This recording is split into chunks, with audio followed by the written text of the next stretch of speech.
Importante causa judicial, lo decíamos, con 5 detenidos, con más de 150 estafas en terrenos, en lotes, que al menos lleva adelante en el marco de la investigación el doctor Gustavo Diego Sorzano. La orden judicial la otorgó el juez de garantías Guillermo Gastón Mercury, que está a esta hora al aire aquí en De la Bahía. Doctor, ¿cómo anda? Buen día, Cristian, ¿cómo andás vos y tu equipo? Hola, buen día. Muy bien. Doctor, ¿qué se puede mencionar en el marco de esta causa que obviamente instruye el doctor Sorzano, del cual usted obviamente otorgó, las diligencias para las correspondientes detenciones y secuestros del día de ayer? Bueno, esto es una investigación que viene haciendo el doctor Sorzano desde hace ya un tiempo. En realidad, distintas denuncias que fueron ingresando por distintas fiscalías y luego el doctor Juan Pablo Fernández, el fiscal general, decidió unificarlas en la Fiscalía de Delitos Complejos, entendiendo que podía haber, en realidad, para iniciar una investigación en esa fiscalía temática, una asociación ilícita que se dedicara a la venta de terrenos sin derechos para poder venderlos.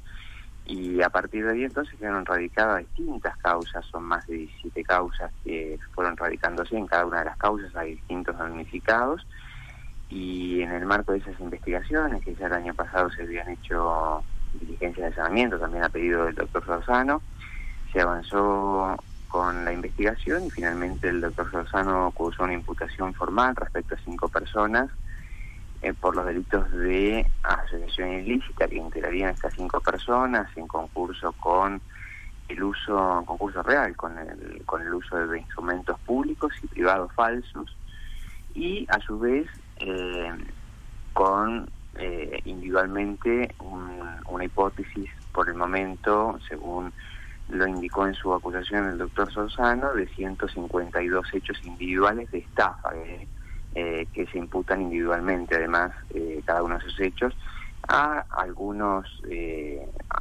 los distintos intervinientes de esta asociación ilícita, integrantes de esta asociación ilícita. Doctor, esos lotes, esos terrenos, ¿algunos eran de carácter privado y otros pertenecerían al municipio? Algunos pertenecen al domicilio, otros a sociedades, otros a personas físicas, sí.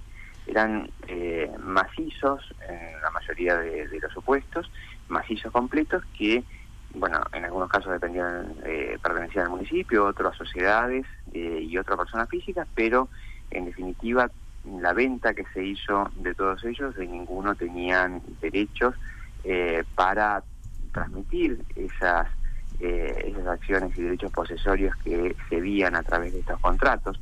En algunos casos porque los macizos no podían dividirse, en otros casos porque los titulares no los ofrecieron nunca a la venta, se usaron incluso, o se mostraron, se exhibieron documentos firmados por los supuestos titulares que habían sido firmados incluso 10 años después de haber fallecido.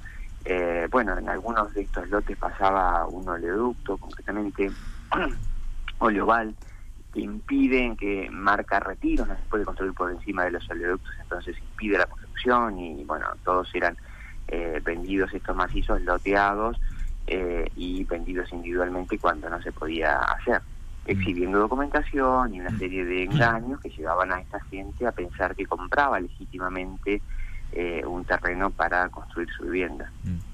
Doctor, ¿se ha podido determinar qué grado de responsabilidad tenía cada una de las personas detenidas? Bueno, hay una imputación provisional, obviamente, a partir de la cual el fiscal pide la detención, pero empieza el trámite de determinar más específicamente cuál es la intervención de cada uno de ellos. Hay algunos roles que están ya bien diferenciados a partir de esas 152 individualidades de cada una de esas 152 estafas, donde puede determinarse qué papel cumplía cada uno de ellos. En algunos se alternaba, o sea, no necesariamente siempre uno cumplía el mismo papel, sino que se iban alternando. A veces actuaban algunas personas solas, de estos 5, otras veces de manera conjunta entre algunos de ellos. Se iban alternando estos roles. Dentro no hay roles estáticos en la imputación que hace la Fiscalía, justamente porque estos 152 hechos que la Fiscalía imputa acreditan que van cumpliendo diferentes roles en estas maniobras defraudatorias. Hablamos con el doctor Guillermo Gastón Mercury, juez de garantías, en el marco de esta causa, de esta investigación de venta de lotes, del cual obviamente se encuentra el doctor Sorzano trabajando en tal sentido, la venta ilegal de lotes, 5 personas detenidas.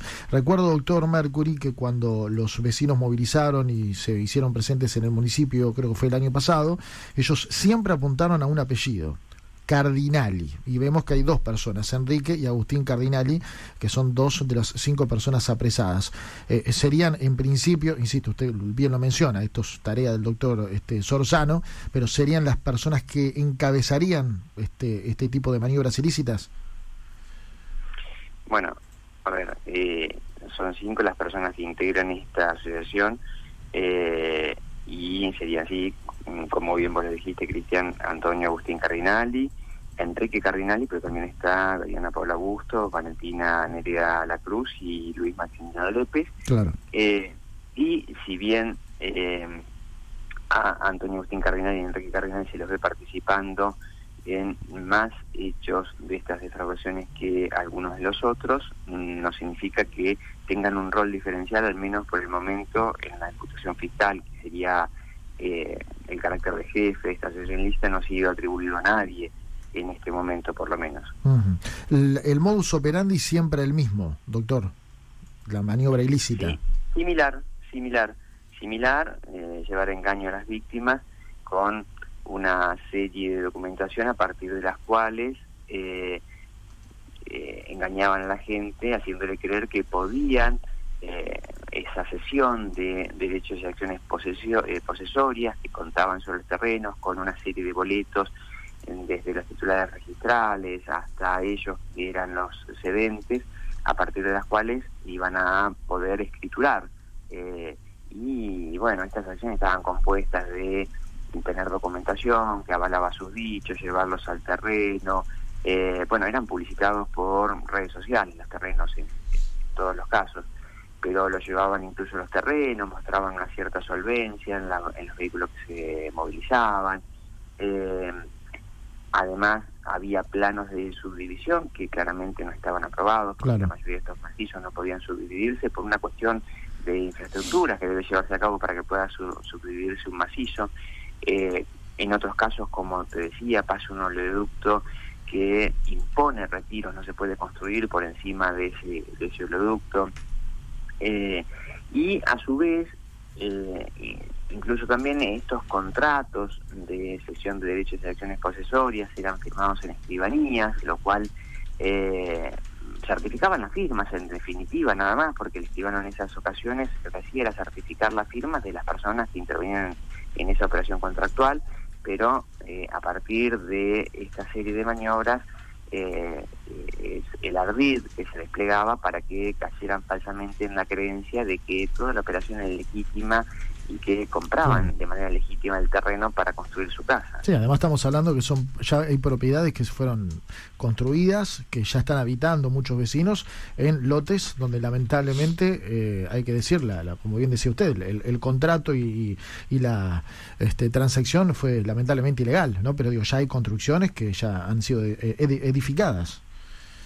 Sí, algunos edificaron, otros comenzaron y hubo acciones del municipio a partir del cual, bueno, tuvieron que cesar en la construcción, que en definitiva creo que a partir de esas acciones del municipio es donde empieza a revelarse de alguna manera esta serie de maniobras que ya estaban denunciadas individualmente, pero a partir de estas acciones que llevó a cabo el municipio, entiendo que empezó a revelarse de manera masiva estas estafas que se estaban realizando.